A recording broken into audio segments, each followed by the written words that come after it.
Welcome back to Fred's Storybook Barn, Cozy Tales from the Farm. That evening, Fred settled into the hay as Farmer Jane pulled a new book from the crate.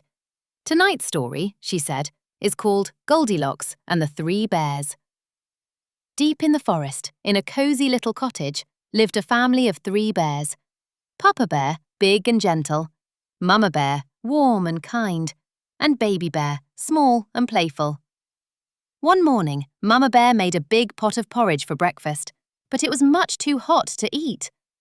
"Let's go for a walk while it cools," said Papa Bear, and the 3 of them stepped out into the forest, leaving the door unlatched behind them. Not long after, a curious little girl named Goldie Locks came skipping through the woods and spotted the cottage. She knocked, but no one answered, so she pushed open the door and peeked inside.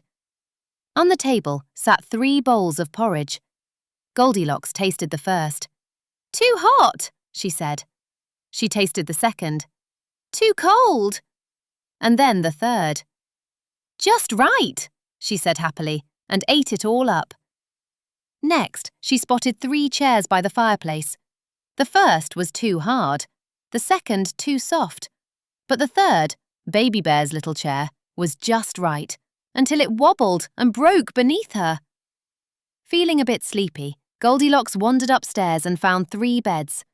The first was too hard, the second too soft, but the third, Baby Bear's little bed, was just right, and she drifted off to sleep. Soon the bears returned home. "Someone's been eating my porridge," growled Papa Bear. "Someone's been eating my porridge too," said Mama Bear. "Someone's eaten all of mine," cried Baby Bear.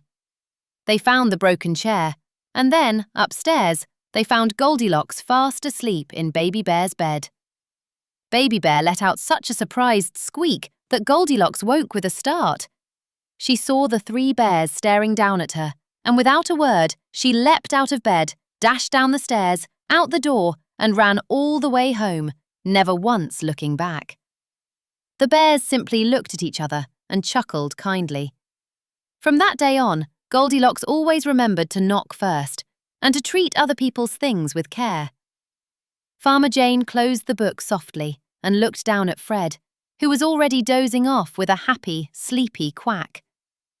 "Good night, Fred," she whispered, blowing out the lantern as the barn settled into the dark, ready for tomorrow's chapter. Thanks for listening to Fred's Storybook Barn.